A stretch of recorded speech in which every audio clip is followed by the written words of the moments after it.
A response. Well, let's get more on this and go to Salma Ashraf, who joins us from London. She's the head of Human Rights Monitor for Egypt. Salma, thank you very much for joining us here. Now, President Sisi categorically denies that Egypt has any political prisoners or prisoners of opinion, according to his words in that interview. So who are the tens of thousands of people behind bars if they aren't political prisoners? Well, it's such a shame that a president of a country can forget that the whole international community is watching over him, that there are international organizations documenting thousands of crimes that he is committing, but he is trying to legitimize his regime.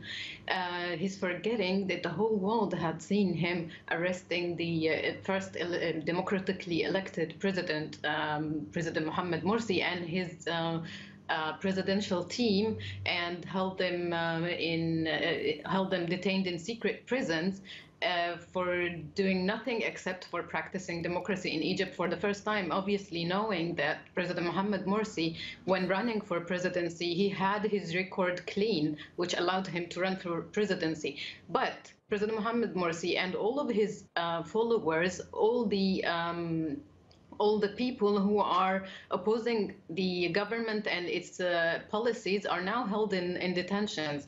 We have his own prison authorities, head of prison authority, announcing that there are 80,000 people in prisons, which we are quoting because the numbers are, we are expecting that the numbers are much higher, but when it comes from an official source like this, we adopt it. And the numbers are much higher because now the government is not only detaining people, it's arresting them, it's taking them under enforced disappearances, and then it's bringing them as dead people who were killed in clashes, as it tries to claim. But these people, we know that they have been detained without any legal basis, and they have been kept just like in a storage so that the government can use them when they want to claim something that happens or that there is terrorism whatsoever. But okay, the documentations we have are proving him obviously very wrong. Okay, Salma, what I'm wondering is, how does the Sisi regime explain the fact that pretty much all the members of the Muslim Brotherhood, as well as its leader, Mohammed Morsi, who happens to be Egypt's first democratically elected president, who was deposed after the military coup, were criminalized after that coup if they aren't political prisoners? I mean, is there a problem of definition here?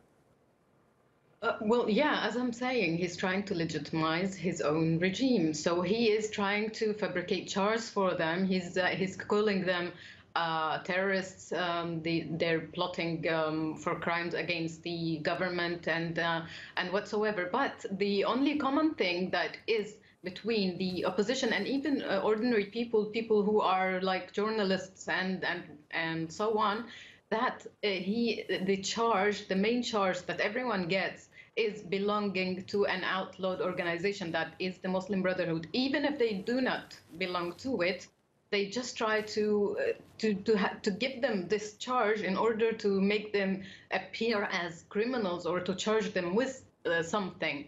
But obviously the freedom of expression in Egypt is not there. So people cannot speak. They cannot say whether they are just journalists, whether they are ordinary people who are just voicing their opposition to the government and its practices and so on. The situation in Egypt is just so bad. Everyone is imprisoned. Everyone is charged the same charge.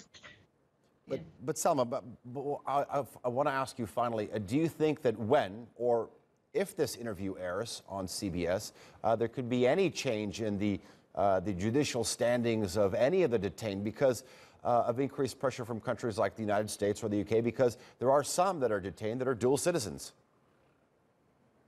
Well, yes, the situation, there might be some pressure put on the government, but the whole world had seen what happened in Raba, and the whole world has criminalized Abdel Fattah al-Sisi for what he has done, yet he is going out to America and he's speaking on TV, and they are accepting him. So I doubt that they will release the prisoners or that they will do any changes. We have people who are just waiting to be executed. I doubt that any change would happen. All right, Salma Ashraf, the head of the Human Rights Monitor for Egypt, joining us from London. Thank you very much.